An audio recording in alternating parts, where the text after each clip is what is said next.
Subscribe करें और bell दबाएं ताकि कोई खबर रह न जाए।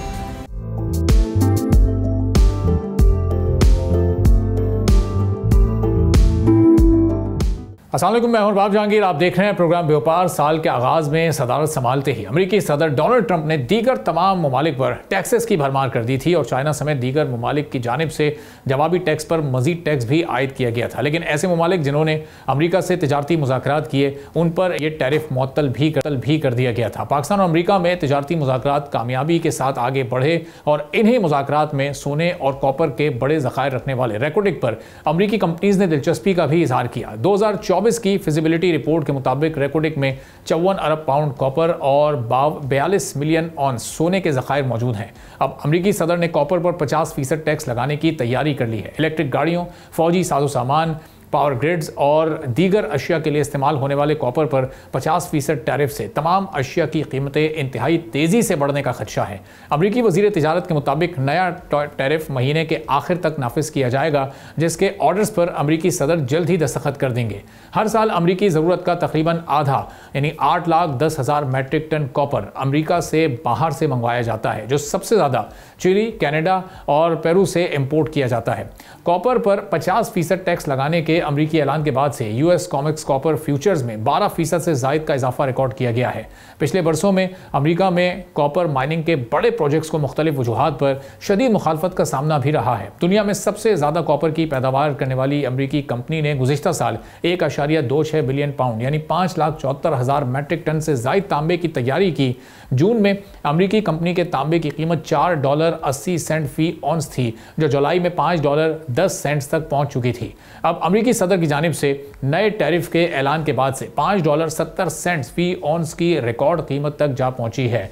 तो फिनिक्स फ्री रिपोर्ट के मुताबिक अमरीकी ड्यूटीज से आलमी कॉपर मार्केट को शदीद नुकसान पहुंचेगा और अमरीकी आदाद शुमार के मुताबिक नए टैरिफ से चिली, कनाडा और पेरू भी मुतासर होंगे। आलमी मार्केट में कॉपर की डिमांड में इजाफे और मुस्तकबिल करीब में माइनिंग कॉन्ट्रैक्ट्स के बाद पाकिस्तान में फ्यूचर कॉपर की कीमतों में भी बड़ा इजाफा देखा जा रहा है। रेकोडिक में खरबों डॉलर्स के तकरीबन 54 अरब पाउंड कॉपर और 42 मिलियन ऑन्स सोने के ज़खायर मौजूद हैं। रेकोडिक के ज़खायर अब एक मिनरल एसेट के बजाय जो स्ट्रेटेजिक फाइनेंशियल एसेट है वो बनने जा रहे हैं और अब इसमें रियल वर्ल्ड टोकनाइजेशन भी शामिल किया जा रहा है।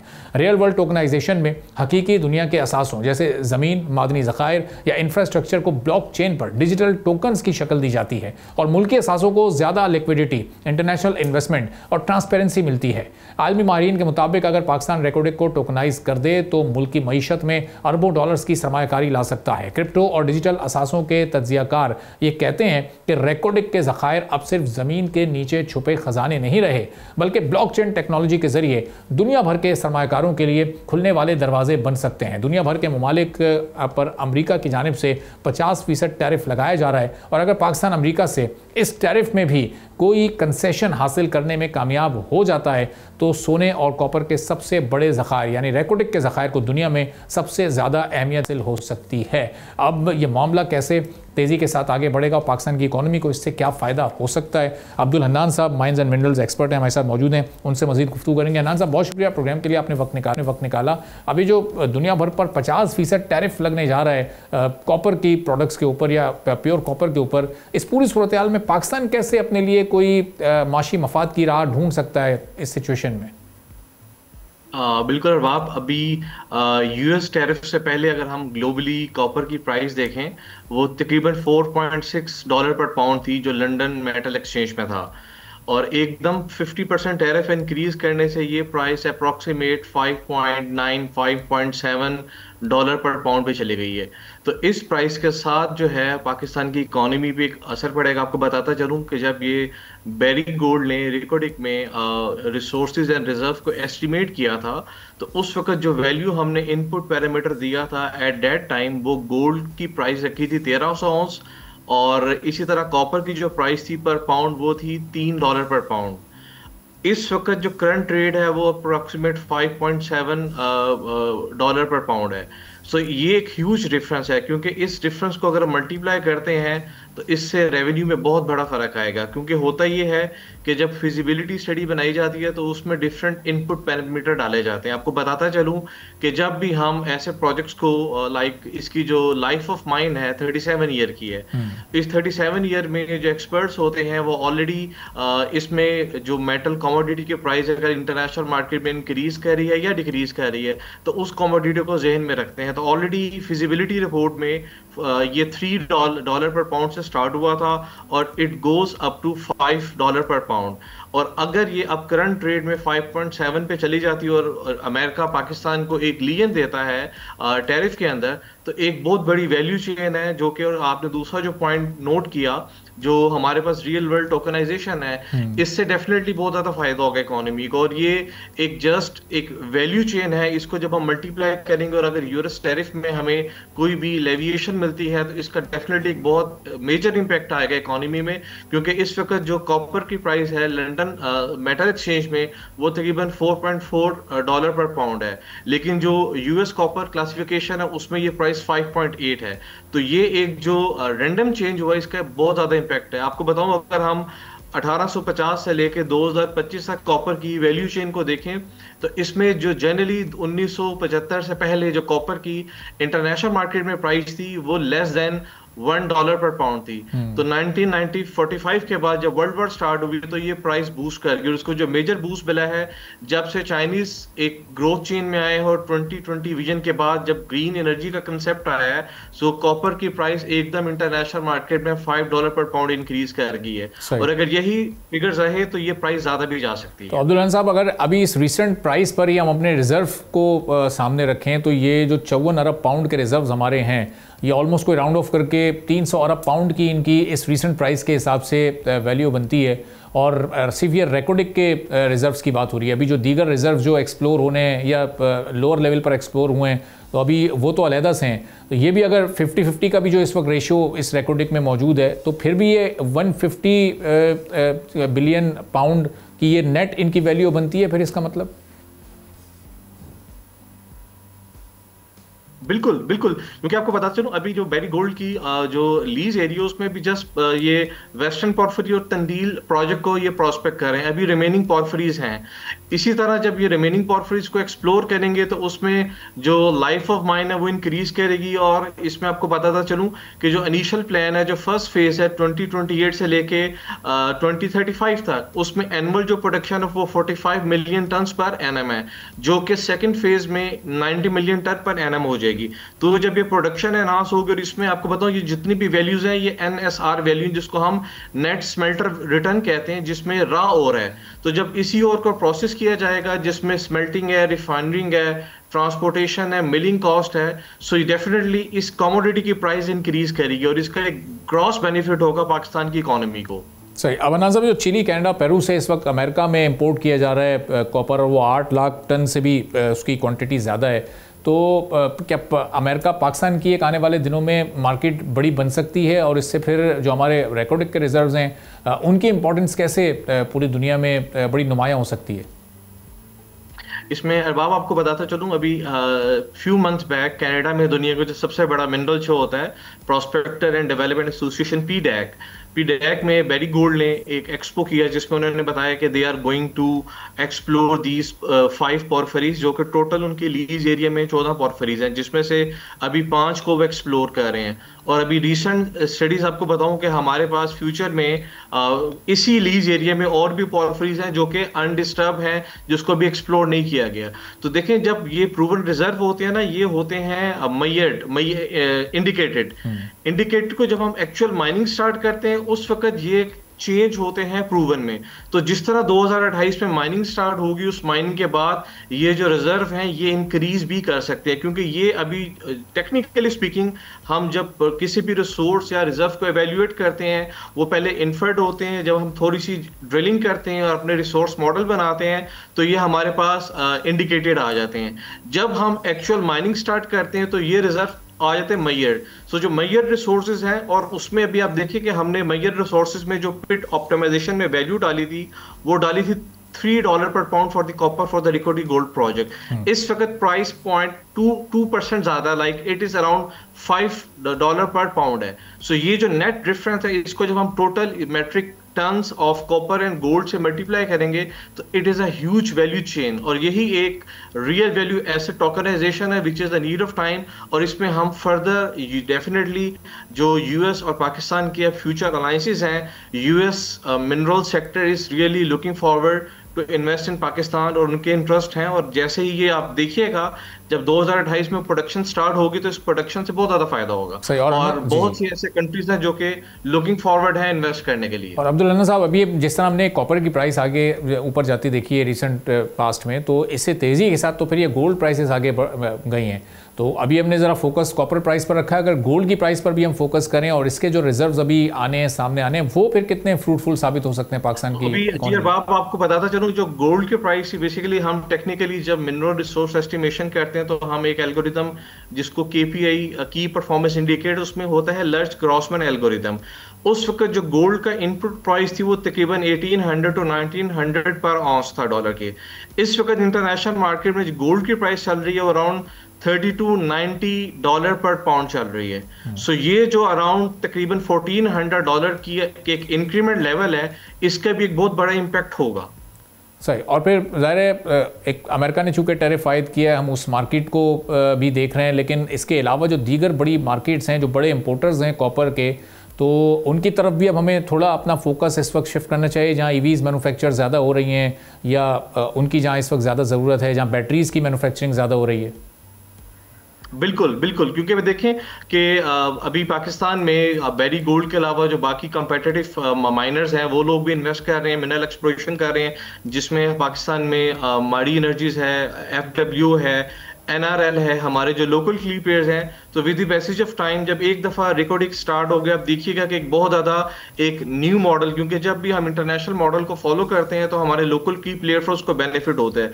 जो स्टडीज बेरी गोल्ड को इस स्टेज तक पहुंचने के लिए लगी, उसी रोल मॉडल को फॉलो करते हुए जो लोकल कंपेटिटर हैं उनके लिए बड़े अच्छे प्रोस्पेक्टिव एनालिसिस हैं। सो ये अभी कॉपर गोल्ड है, इसके साथ हमेशा जब भी मिनरल रिसोर्सेज को आइडेंटिफाई किया जाता है इसमें एसोसिएटेड मिनरल्स भी आए जाते हैं। तो ये जब भी माइनिंग स्टार्ट होगी, ओपन पिट माइनिंग, इसकी टेलिंग्स निकलेगी, तो सब्साइडरी बहुत सी एसोसिएटेड मिनरल्स होती हैं जिनको हम फर्दर माइन कर सकते हैं और जिसका फायदा उठाएंगे।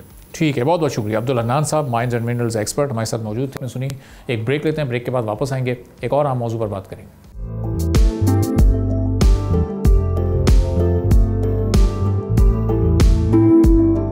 एक बार फिर आपको प्रोग्राम में खुशामदीद कहेंगे। प्राइवेटाइजेशन, खासतौर पर पाकिस्तान एयरलाइंस की प्राइवेटाइजेशन को लेकर बड़ी संजीदगी के साथ इस वक्त हुकूमत मामला को आगे बढ़ा रही है। गो के खासी ताखीर इसमें हो चुकी है। 2024 में हमने एक अनसक्सेसफुल इवेंट भी इस सिलसिले में देखा, जब इसकी प्राइवेटाइजेशन प्रॉपर तरीके से नहीं हो सकी। जो उस वक्त बिडर्स थे, बहुत सारे इशूज़ थे उन्हें, जिसके बाद वो बैक ऑफ हुए। फिर हुकूमत ने काफ़ी सारे मामला को लेकर संजीदगी के साथ आगे बढ़ाया और अब 4 बिडर्स इनिशियली फाइनल हुए हैं, जिसमें हम ये देख रहे हैं कि जो मुतल्लिका तजुर्बा रखने वाली कंपनी है वो सिर्फ एक है, यानी एयर ब्लू। बाकी जो ग्रुप्स हैं, जिसमें एक कंसोर्शियम आरिफ हबीब लिमिटेड का भी शामिल है, और मुख्तलिफ सीमेंट फैक्ट्रीज़ हैं और चंद मुख्तलिफ इदारे हैं जो फर्टिलाइज़र बनाने वाले इदारे हैं, वो भी इस बिडिंग प्रोसेस का हिस्सा होंगे। लेकिन अब देखना यह है कि कौन इसको हासिल करने में कामयाब होता है। 51% से लेकर 100% तक के शेयर्स की अभी प्राइवेटाइजेशन होनी है। कितनी कामयाबी के साथ ये हो सकती है, जबकि हमारे मुल्क में प्राइवेटाइजेशन का जो एक ट्रैक रिकॉर्ड है वो कोई खासा हौसला अफजा नहीं है, और तकरीबन 2 दहाइयों से कोई भी कामयाब प्राइवेटाइजेशन हमारे सामने नहीं हो सकी है। इस पूरी सूरत हाल पर हम बात करेंगे। अब्दुल जब्बार साहब हमारे साथ मौजूद हैं, साबिक मेंबर हैं प्राइवेटाइजेशन कमीशन के। बहुत शुक्रिया अब्दुल जब्बार साहब, प्रोग्राम के लिए आपने वक्त निकाला। अब 31 अक्टूबर 2024 को जो कुछ हुआ वो सबके सामने है, और माजी की उस मिसाल को सामने रखते हुए अब हम क्या उम्मीद लगाएं, क्या तवक्को रखें? जो 4 बिडर्स अभी तक जो फाइनल हुए हैं, ये आगे बिडिंग प्रोसेस में हिस्सा लेंगे। अब जब बेस प्राइस भी बढ़ जाएगी, रेफरेंस प्राइस भी बढ़ जाएगी, चूंकि बहुत सारे अवामिल अब इसमें शामिल हो चुके हैं, तो अब इस पर क्या कमेंट करेंगे आप? कैसे प्राइवेटाइजेशन आगे बढ़ सकेगी स्मूथली? देखिए, आपके सवाल के जवाब की नज़दीकी तो उस वक्त पैदा होगी जब बायर साइड ड्यू डिलीजेंस होगी। मगर हम ज़रा पीछे अपने ट्रैक रिकॉर्ड को या अपनी हिस्ट्री को देखें तो पीआई की प्राइवेटाइजेशन के रास्ते में सबसे बड़ी रुकावट तो पार्लियामेंट थी, और सबसे बड़ी रुकावट जो है वो उस कानून के तहत जो पीआईएसी बनी थी उसको जो है चेंज करने की ज़रूरत जो है महसूस की गई थी पार्लियामेंट में, इस शर्त के साथ कि किसी को नौकरी से नहीं निकाला जाएगा और एक ख़ास परसेंटेज सिर्फ डाइवेस्ट किया जाएगा कि वहाँ पे गवर्नमेंट भी अपनी पोजीशन वाज़े पोजीशन ले ले।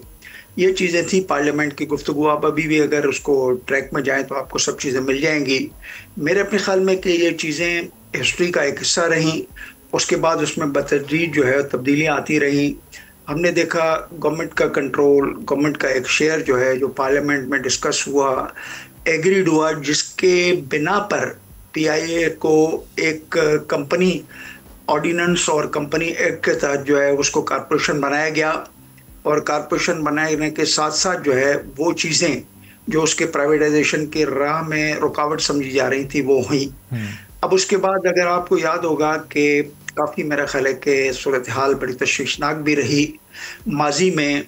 हम देखें यहाँ पे कराची में, मैं उसको दोहराना नहीं चाहता हूँ, मगर चीज़ें जो सामने आई वो ज़्यादा मेरा ख्याल है कि उसके ऊपर हमें बात नहीं करनी चाहिए, मगर वो ज़रूर एक लम्हा फ़िक्रिया था। वो ज़रूर हम कह सकते हैं कि वो एक सिचुएशन थी जिसमें शायद प्राइवेटाइजेशन ऐसा लग रहा था कि अब बिल्कुल ही रुक जाएगी, शायद सेकंड थॉट नहीं आएगा।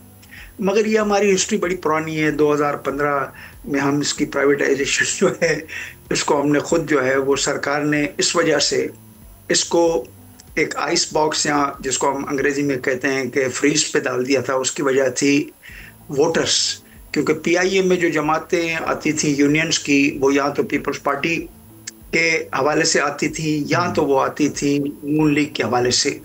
तो जब भी कोई अहले इक़्तिदार होते तो उन्हीं की यूनियन आती थी, जब दूसरे इक़्तिदार में नहीं होते थे तो उनकी यूनियनों के आना जो है काफ़ी मुश्किल होता था। इस चीज़ को सामने रखा जाता था कि हमारे वोटर नाराज़ होंगे, मगर मेरा ख्याल है कि इस वक्त जो इस मुल्क में माहौल है, मेरा ख्याल है कि अब उस नाराज़गी जो है वो मेरा ख्याल है एक सेकेंडरी इशू बन गया है। और शायद यही वजह है कि जेनको, डिस्को, PIA उसकी प्राइवेटाइजेशन की बातें हो रही हैं। मगर हम आगे बढ़ें, आपके इस सवाल को जवाब देने की कोशिश करें कि अब क्या होने वाला है। देखिए, मैं भी प्राइवेटाइजेशन कमीशन में रहा हूँ। शुरू में हमारे पास बड़ा एक हार्ड एंड फास्ट रूल होता था।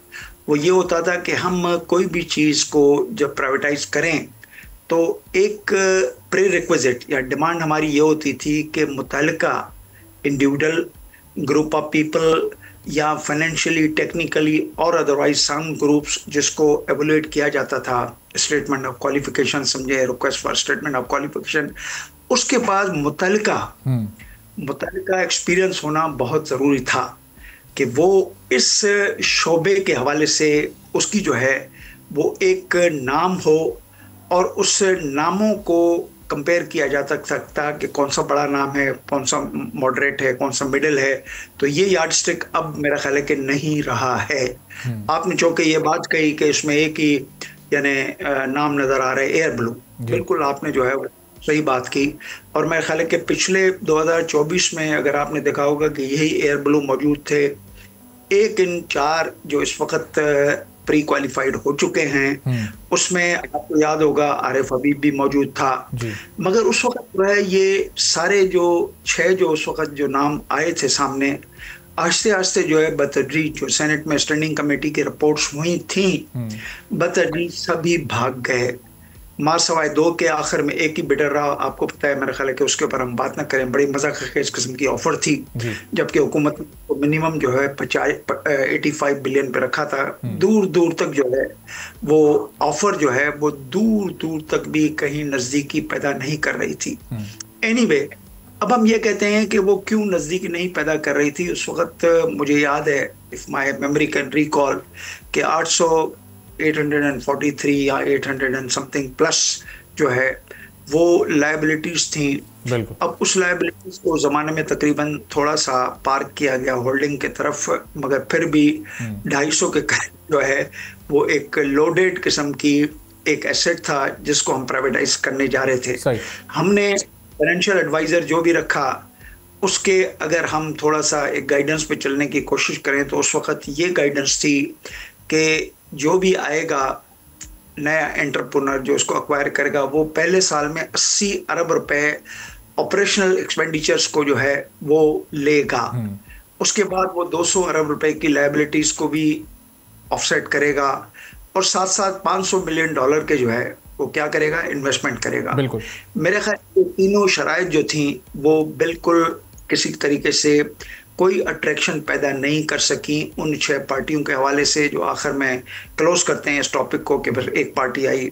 एनीवे 24 की जो है वो प्राइवेटाइजेशन टोटली फेल्ड हुई। मगर आपके किसी प्रोग्राम में मैंने ये भी कहा था कि मेरे अपने ख्याल में हम करोड्स ऑफ रुपीस जब हम देते हैं, किसी एफए को अपॉइंट करते हैं, तो उस वक्त क्या सरकमस्टांसेस और सिचुएशन अराउंड, क्या हम जो है उसको नहीं देखते हैं कि आखिर हमने कौन से इंग्रेडिएंट्स सपोर्टिंग किसी इन्वेस्टर के लिए रखे हैं कि वो सामने आए। अच्छा, जब हम 85 उस वक्त के मुकाबले अब्दुल जब्बार साहब सिनेरियो भी काफ़ी चेंज हो गया, अट्रैक्शन काफ़ी बढ़ चुकी है, यूरोप के रूट्स बहाल हो गए, यूके के रूट्स भी किसी भी वक्त वो बहाल हो सकते हैं। जो प्री क्वालिफिकेशन 4 इन बिडर्स की अभी हुई है उसमें एक ही चूंकि एयरलाइन का ग्रुप है, एक और ऐसा कंसोर्शियम था जो इस प्री क्वालिफिकेशन में क्वालिफाई नहीं कर सका और उसमें भी एक एयरलाइन सरीन एयर मौजूद थी। तो ये क्या टर्म्स एंड कंडीशंस को मीट नहीं कर पाते बिडर्स, जो उनकी क्वालिफिकेशन नहीं हो पाती? ये प्री क्वालिफिकेशन से भी क्या मुराद है? अभी भी चांसेस हैं कि दीगर कंसोर्शियम्स इसको ज्वाइन कर सकें? नहीं, देखें इस वक्त जो एक सिस्टम है, जो यहाँ पे बड़े क्वेश्चन उठते हैं फिर, तो मेरे अपने ख्याल में कि जो भी एक फ़्लो है, अब उस फ्लो में एक ह्यूमन एरर भी हो सकता है। मैं आपको बताऊंगा, I have also worked in privatisation commission, कि जब स्कोरिंग की जाती है, मुख्तलिफ लोग जब एक स्कोरिंग देते हैं, प्री क्वालिफिकेशन, हर प्रोसेस में एक स्कोरिंग और एक कंबाइंड विजडम कमेटियों की इस्तेमाल होती है। वहाँ पर जो है वो उस जगह पे कहीं पे आके जो है उस विजडम एक्सरसाइज होती है, जो भी एक मेजरिंग या डिस्ट्रिक्ट्स होते हैं। यहाँ पे अगर अखबारों के हवाले से भी बात करें, क्योंकि I am not over there, कि हम कहते हैं कि हाँ जी फाइनेंशियल एक स्ट्रेंथ, आपकी एक टेक्निकल स्ट्रेंथ जिसका आपने खुद जिक्र किया कि एयर ब्लू और एयर अरेबिया के अलावा टेक्निकल स्ट्रेंथ के हवाले से मेरा ख्याल है कि मुझे भी कुछ थोड़ा सा शायद इख्तलाफ हो सकता है, but that is personal, you see. अब अगर हम आगे चलते हैं कि एक डॉक्यूमेंटेशंस की रिक्वायरमेंट्स होती है, क्योंकि हम जब काम करते थे तो कुछ डॉक्यूमेंट्स आते थे, हम उसको कभी कभी शक व शुबहात से भी गुजारते थे, फिर उनकी वेरिफिकेशंस करवाते थे, फिर उसकी ऑथेंटिकेशन फिगर्स की जो है मुख्तलिफ तरीक़ों से, जैसे हम कहते हैं ग्रॉस और नेट, और एक फॉर एग्ज़ाम्पल एक रेटिंग और एक क्वालिटेटिव चीज़ों में मेरा ख्याल है कि काफ़ी काम होता है। सो लेट मी से कि चीज़ें जो दी जाती हैं उसके मुताबिक स्कोरिंग में जो आपने बात की, हो सकता है कुछ वहाँ पे एयर अरेबिया वाला ग्रुप जो है वो नहीं आगे आ सका होगा, मगर technically yes Airblue is there. अब इस प्री क्वालिफिकेशन के बाद जो है वो बायर साइड ये होगी। अब थोड़ी देर के लिए हम बात करेंगे क्या अट्रैक्शन होनी चाहिए इस वक्त। देखिए अट्रैक्शन तो ये है कि इस वक्त मैं बहुत मुताद तरीके से बात कर रहा हूँ कि यहाँ पे आपका इनफ्लो तो नहीं है कोई एफडीआई का, ठीक है ना, कोई फॉरेन का इन्वेस्टर नहीं आ रहा है।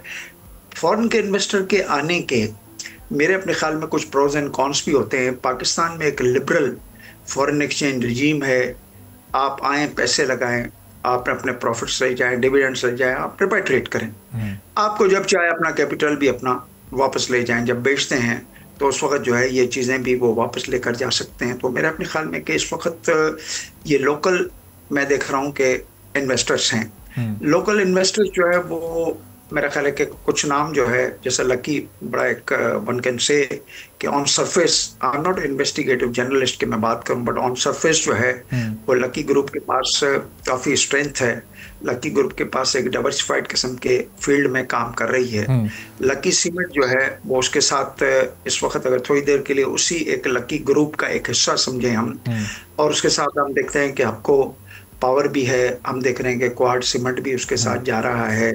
अच्छा तो अब्दुल जब्बार साहब, यहाँ इन्हीं ग्रुप से मुतालिक एक सवाल बस छोटा सा मेरा ज़िम्नी, इसमें अगर आप कता कलामी की आपसे माज़रत, लेकिन ये किसी भी बिडिंग में या किसी भी एसओई को एक्वायर करते हुए सिर्फ आपकी फाइनेंशियल स्ट्रेंथ ही देखी जाती है, वही आपकी असल वैल्यू है, या फिर जो आपका रेलेवेंट एक्सपीरियंस है वो भी थोड़ी वैल्यू ऐड कर सकता है? यानी गवर्नमेंट ऑफ पाकिस्तान का टिल्ट उन ग्रुप्स की तरफ हो सकता है जिन कंसोर्शियम्स में एयर ब्लू शामिल है, या कोई और अगर एयरलाइन यहाँ पर होती, या फिर जो बड़ी बिड करेगा, जो बस फाइनेंशियल रिक्वायरमेंट पूरी करेगा, तो वही कामयाबी से हमकिनार होगा?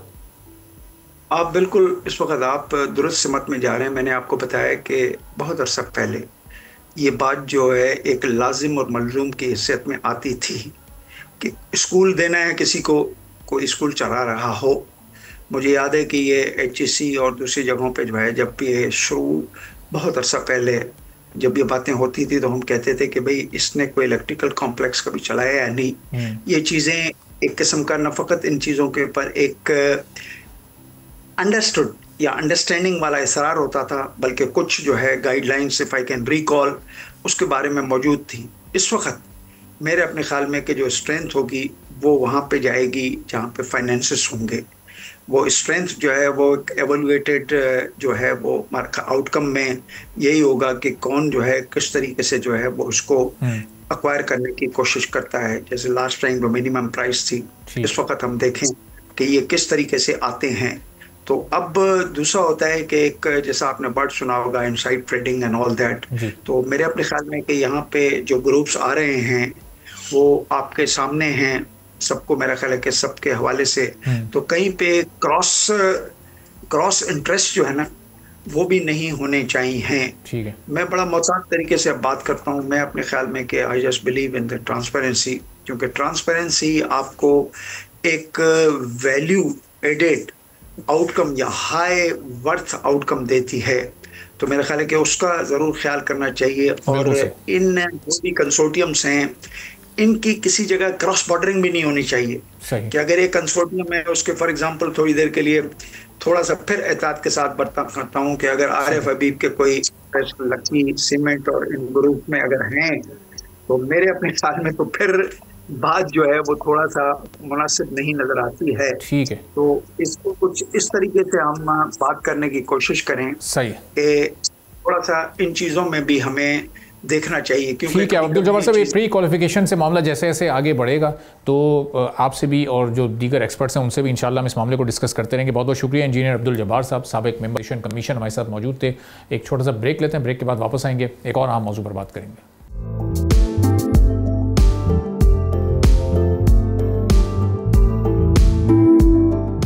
एक बार फिर आपको प्रोग्राम में खुशामदीद कहेंगे। और पाकिस्तान में अक्सर बात होती है कि ease of doing business, cost of doing business के बड़े इशूज़ हैं, लेकिन साल 2025 जो फिस्कल ईयर गुजरा है उसके अगर हम फिगर्स देखें तो पिछले एक साल के दौरान securities and exchange commission of Pakistan में रजिस्टर्ड होने वाली कंपनीज़ की तादाद 35,000 से ज़ायद रही है और ये तमाम पिछले सालों के मुकाबले में एक नया रिकॉर्ड है। और 2024 से 27% ज़्यादा कंपनीज़ ने खुद को यहाँ पर रजिस्टर करवाए। 2 महीने ऐसे गुजरे इस दरमियान में जो जनवरी और मई के महीने थे जिसमें रजिस्टर्ड कंपनीज की तादाद 3,442 और फिर मई में 3,605 रही है। तो पाकिस्तान में जो कॉर्पोरेट सेक्टर है, जो लोकल इन्वेस्टर्स हैं, उनका एतमाद इस वक्त पाकिस्तान में इस इकोनॉमिक माहौल में कितना ज़्यादा बढ़ता जा रहा है। जो इस वक्त मेजर इकोनॉमिक इंडिकेटर्स हैं, जो मैक्रो इंडिकेटर्स हैं, वो हुकूमत हमें बताती है कि बहुत ही इस वक्त अंडर कंट्रोल है, उसमें बड़ी पॉजिटिविटी पाई जाती है। और इस वक्त कॉर्पोरेट सेक्टर के बिहेवियर से, लोकल इन्वेस्टर के बिहेवियर से और इस रजिस्ट्रेशन के नंबर को देखते हुए ये महसूस भी हो रहा है कि अब जो इस वक्त सूरत हाल है वो खासी हद तक आगे बढ़ रही है। मामला बहुत तेज़ी के साथ आगाज में जा रहे हैं, चूँकि securities and exchange commission of Pakistan में जो रजिस्टर्ड कंपनीज़ हैं उन्होंने इस साल तो एक नया रिकॉर्ड बना दिया। अब इस 2026 के फिस्कल ईयर में क्या सूरत हाल रहेगी और 25 के फिगर्स कितने हौसला अफजा हैं, इस पूरी सूरत हाल पर हम बात करेंगे। ओवैस अशरफ साहब हेड ऑफ रिसर्च हैं AKD सिक्योरिटीज़ के, हमारे साथ मौजूद हैं। ओवैस साहब बहुत शुक्रिया प्रोग्राम के लिए, आपने वक्त निकाला। अब ये 35,000 से ज़ायद कंपनीज़ का एक साल में रजिस्टर होना, यानी हर महीने एक एवरेज 3,000 कंपनीज़ खुद को रजिस्टर करवा रही हैं। तो इसमें कॉर्पोरेट कंपनीज़ भी शामिल हैं, इसमें ज़ाहिर है जो टेक्नोलॉजी से मुंसलिक लोग हैं वो बहुत तेज़ी के साथ खुद को रजिस्टर करवा रहे हैं। इसमें बहुत सारी और इमर्जिंग सेक्टर्स भी शामिल हो चुके हैं। ये कितनी हौसला अफजा बात है इस वक्त पाकिस्तान में इकोनॉमी के लिए, पाकिस्तान में बिज़नेस के लिए, और जो इस वक्त एक इकनॉमिक माहौल हमारे मुल्क में क्रिएट हुआ है उसमें क्या कहेंगे आप? ये जो 35,000 कंपनीज इस साल रजिस्टर हुई हैं, एक बहुत ही मेरा ख्याल है कि सिग्निफिकेंट नंबर है पाकिस्तान के लिए, क्योंकि ये इंश्योर करता है आपकी डॉक्यूमेंटेशन ऑफ द इकोनॉमी को। जितनी ज़्यादा कंपनीज रजिस्टर होंगी, एक तो इंडिकेशन ये है कि हमारी जो इकोनॉमी है वो राइट पाथ पे वापस आ गई, और दूसरा उसके साथ साथ आपकी डॉक्यूमेंटेशन ऑफ द इकोनॉमी भी इंश्योर हो रही है। एक तो ऑब्वियसली इम्प्रूवमेंट है कि अगर हम देखें तो फिजिकल ईयर 24 में हमारी जीडीपी ग्रोथ 2.5% रही, जो 25 में इम्प्रूव हो गई 2.7% हो गई, और इस साल हम एक्सपेक्ट कर रहे हैं कि वो 4% के नंबर को सरपास कर जाएगी। और इसके साथ साथ इंटरेस्ट रेट 22% से 11% के ऊपर आ गए हैं, डॉलर स्टेबिलिटी रही है। एक तो ये फैक्टर है जिसकी वजह से अमूमन आप देखते हैं कि बिजनेसेस ओपन होते हैं, नए नए एवेन्यूज़ ऑफ इन्वेस्टमेंट खुलते हैं, फाइनेंशियल इंस्टीट्यूशंस भी ओपन होते हैं। तो एक तरह से इकॉनमी जब बढ़ती है तो उसको सर्विस करने के लिए डिफरेंट बिजनेसेस भी अपने आप को इनलाइन करते हैं और उस मौके से फ़ायदा उठाते हैं। तो लेकिन इसके साथ साथ हमें एक चीज़ ये भी देखनी चाहिए कि गवर्नमेंट ऑफ पाकिस्तान ने, खुसूसन एफबीआर ने, जो पिछले 3-4 सालों के अंदर रेवेन्यू ग्रोथ अचीव की है, और उसके साथ साथ उन्होंने बहुत सारे मेजर्स भी लिए हैं। जैसे पहले रियल स्टेट सेक्टर हमारा टैक्सेशन रजीम में नहीं था, हमारा सर्विसेज सेक्टर उस तरह से टैक्सेशन रजीम में नहीं था, सबसे इम्पोर्टेंटली हमारा एग्रीकल्चर सेक्टर जो सबसे लेटली आया वो टैक्सेशन रजीम में नहीं था। तो होता ये है कि जब वो एक सेक्टर टैक्सेशन रजीम में आ जाता है और मैं एक एज अ इंडिविजुअल अपने आप को इनकम शो करता हूँ, तो मेरी तो सारी इनकम के ऊपर 35 या 40% के हिसाब से टैक्स लग जाएगा। तो मुझे कोई एक्सपेंसेस अलाउेबल भी नहीं होते। तो जब मैं एज अ कंपनी इनकॉर्पोरेट कर लेता हूँ उसी बिजनेस के लिए, तो मुझे वो जो मैंने एक्सपेंसेस किए हैं अपने बिजनेस को रन करने के लिए, तो वो मुझे एफबीआर अलाउ करना शुरू कर देता है। तो एक तो ये मेन ड्राइविंग फैक्टर है। लेकिन ये चीज़ इसी तरह से नहीं हो जाती कि आपने ये रूल सख्त कर दिया तो लोग आ गए। आपने जो है डिजिटलाइजेशन पे भी बहुत काम किया, आपने ईज़ ऑफ डूइंग पे भी बहुत काम किया इसके साथ साथ, और फिर आपने जो एवेन्यूज़ लूप होल्स थे आपकी इकोनॉमी में कि जिसके थ्रू ब्लैक इकोनॉमी को आपने टाइट करना शुरू किया, कि आप कैश विड्रॉल्स की बात होती है कि आप बैंक से ख़ास अमाउंट निकालें, चाहे फाइलर हो या नॉन फाइलर, तो उसके ऊपर सर्टेन परसेंटेज ऑफ टैक्स लग जाता है। इसी तरह अगर आप रिटेलर हैं या कुछ आगे होलसेलर हैं, तो उसमें भी आप अगर सर्टेन अमाउंट से ऊपर आप ट्रांजैक्शन करते हैं जो कि ऑनलाइन नहीं है या किसी बैंकिंग चैनल से नहीं है, तो आपको एडिशनल टैक्सेशन मेजर्स का खमियाजा भुगतना पड़ता है। तो वो चीज़ें भी हैं कि अब इतनी कॉस्ट ऑफ जो डूइंग बिजनेस है वो आप अफोर्ड नहीं कर पाते, तो वो चीज़ें भी आपको कंपेल करती हैं कि अब आप अपने आप को रजिस्ट्रेशन रजीम के अंदर लेकर आएँ। सही। तो अब वैसा ये जब 2025 का फिस्कल ईयर शुरू हुआ तो जो हमारी रजिस्टर्ड कंपनीज थी वो उनकी तादाद कोई 2,21,000 2,22,000 के करीब थी। अब ये 2,58,000 को क्रॉस कर चुकी है। इसका मतलब इस पूरे साल में लोकल इन्वेस्टर का बड़ा एतमाद हमारी अपनी मार्केट पर रहा है। लेकिन हम अक्सर ये सुनते हैं कि जब लोकल इन्वेस्टर का एतमाद होगा तो फिर फॉरेन इन्वेस्टर हमारे मुल्क में आएगा। वो एवरेज हम क्यों नहीं बढ़ा पा रहे? अभी भी हम अराउंड 2 बिलियन या 2.1 बिलियन डॉलर जो कि पिछले 24-25 साल का एक एवरेज बनता है, अभी भी वहीं पर स्टक हुए हैं। देखिए, उसके लिए आपको बहुत सारी चीज़ों में स्टेबिलिटी दिखानी पड़ती है। पहले तो आपको पॉलिटिकल स्टेबिलिटी दिखानी पड़ती है, जो अनफॉर्चुनेटली हम 2017 ऑनवर्ड अगर देखें तो हमने 2 दफ़ा रजीम चेंज देख लिया। उसके साथ साथ हमने करेंसी क्राइसिस भी देखा कि अगर मैं लेट से कि किसी ने 2017 में इन्वेस्टमेंट की होती $1 की, तो उसने 104 के ऊपर ट्रांसलेट किया होता, और आज अगर वो एनुअल 20% रिटर्न भी लगाए अपना 7 सालों के अंदर, तो वो अपने डॉलर टर्म के अंदर वो नेट लॉस के ऊपर ही है। अच्छा। तो अब जब करेंसी आपकी स्टेबल हो जाती है पॉलिटिकल स्टेबिलिटी की वजह से, तो फिर आप इसके अंदर थोड़ी सी कंटिन्यूटी लेकर आते हैं, तो फिर फॉरनर्स भी आपके अंदर इंटरेस्ट लेना शुरू होते हैं। जैसे कि आप देख रहे हैं आने वाले चंद दिनों में देखेंगे कि रेकोडिक की डील फाइनलाइजेशन होगी, फिर और बहुत सारे बिजनेस सेगमेंट के अंदर चाइनीज़ कंपनीज आ रही हैं, जैसे ऑटोज़ में भी BYD एक बड़ी इंटरनेशनल कंपनी है जो अब पावर के साथ आ रही है। तो इस तरह आप बहुत सारे और नाम भी सुनेंगे कि जो लोकल के साथ आइदर वो ऑपरेशन एंड मेंटेनेंस सर्विसेज में आ रहे हैं, आइदर वो फाइनेंशियल सेक्टर के अंदर आ रहे हैं, क्योंकि अब लोग क्यूरी पाकिस्तान के बारे में करना शुरू किए हैं, और हम ये तकरीबन पिछले 6 साल में पहली दफ़ा देख रहे हैं। और अगर मैं पिछले 10 साल की बात करूं तो पॉजिटिव वे में पहली दफ़ा फॉरेनर्स का इंटरेस्ट पाकिस्तान में आया है कि ये जो नंबर्स इम्प्रूव हो रहे हैं या करेंसी स्टेबिलिटी है, या आपको लग रहा है कि आगे आने वाले वक्तों में कंटिन्यू रहेगी या नहीं। इससे पहले अगर 2016-17 से 19-20 तक बात करें तो फॉरेनर्स का सिर्फ ये इंटरेस्ट होता था कि हमें एग्जिट कैसे अच्छा मिल सकेगा, क्या सेलिंग प्राइस हो सकती है हमारे बिजनेस की। But this time around they are thinking of the investment कि हम पाकिस्तान में इन्वेस्टमेंट करना चाह रहे हैं, तो उसके लिए हमें एवेन्यूज कौन से सूटेबल हैं। तो ये काफ़ी बड़ा उनकी साइकोलॉजिकली शिफ्ट है जो कि आपके आने वाले दिनों में तो फॉरेन डायरेक्ट इन्वेस्टमेंट वो सब ये इसकी रिफ्लेक्शन, हाँ ये मैं पूछना चाहता कि ये रिफ्लेक्शन कब से होगी, क्योंकि ये जो अभी इंटरेस्ट है वो सॉफ्ट कमिटमेंट्स की हद तक तो महदूद है। बहुत सारे हम देखते हैं कि गवर्नमेंट डेलीगेशंस भी जाते हैं, बहुत सारे प्राइवेट डेलीगेशंस भी जाते हैं, MOU साइन होते हैं, सॉफ्ट कमिटमेंट्स होती हैं, लेकिन वो फिर वहीं पर मामला रुक जाता है। इस बार ये सूरत हाल कुछ बदलती हुई, कुछ तब्दील होती हुई महसूस हो रही है, कुछ चांसेस हैं प्रैक्टिकली कुछ होने के? देखिए, इसमें दो बड़ी एग्जांपल मैंने जो आपको दी, रेकोडिक का फाइनेंशियल क्लोज हो जाएगा आने वाले इसी महीने के अंदर, और BYD है जो कि उसके ऊपर भी आपको टेंजिबल डेवलपमेंट नज़र आएगी। इसी तरह बहुत सारे और भी सेक्टर्स हैं, उनमें भी बहुत सारे फॉरेनर्स इंटरेस्टेड हैं। तो वो जैसे जैसे वक्त गुजरता जाएगा, आपने देखा भी कि जैसे OMCs के अंदर हमने देखा गो पेट्रोलियम के साथ आपका आरामको आया, दुनिया की सबसे बड़ी पेट्रोलियम कंपनी है। फिर इसी तरह सऊदी वाफी ने शेल से स्टेक बाय किया। तो इसी तरह आप और में भी देखेंगे, जैसे टोटल में भी है, बाकी चीज़ों में भी है, रिफाइनरीज में भी there are certain taxation issues कि जिसको अगर हम IMF से कंसेशन लेने में कामयाब हो जाएं तो उसमें भी हम इन्वेस्टमेंट देख सकते हैं।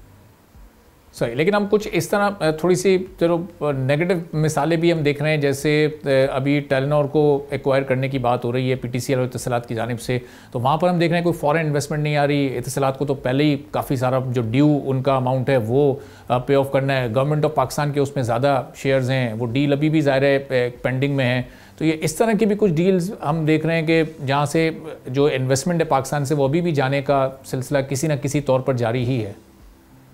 देखें, ये ग्रुप लेवल के भी ऊपर होता है, क्योंकि अब बायर भी कॉस्ट ऑफ फंडिंग जो है वो इंक्रीज हो चुकी है। वो ग्रुप भी अपने आप को रैशनलाइजेशन की तरफ सोचते हैं कि हम अपने आप को ज़्यादातर चैनलाइज किधर कर सकें। पहले एक टाइम होता था कि टेलीकॉम कंपनीज फुल फ्लैज आती थी कि वो टावर भी इस्टेब्लिश करती थी, अपना सॉफ्टवेयर भी लगाती थी और सर्विसेज भी देती थी। अब टेलीकॉम कंपनीज भी बहुत हद तक इवॉल्व कर चुकी हैं पिछले 7-8 सालों में, कि वो बैंकिंग सिस्टम में भी चले गई हैं, वो आपको TV की सर्विसेज भी दे रही हैं, वो आपको दूसरी मोबाइल सर्विसेज भी दे रही हैं। तो वो सिर्फ टावर तक महदूद नहीं रही वो कंपनी, वो अब आपको मल्टीपल वो डाटा की तरफ ज़्यादा चले गए।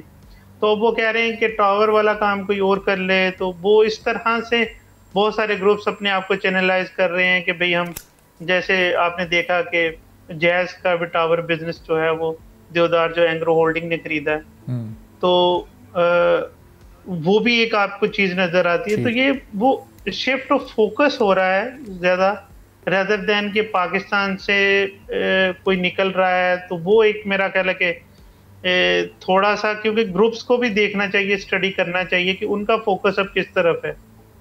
ठीक है, बहुत बहुत शुक्रिया ओवैस अशरफ साहब, head of research AKD securities थे। गुफ्तगू आपने सुनी। इसी के साथ नाज़रीन आज के प्रोग्राम से इजाज़त दीजिए। अल्लाह हाफ़िज़।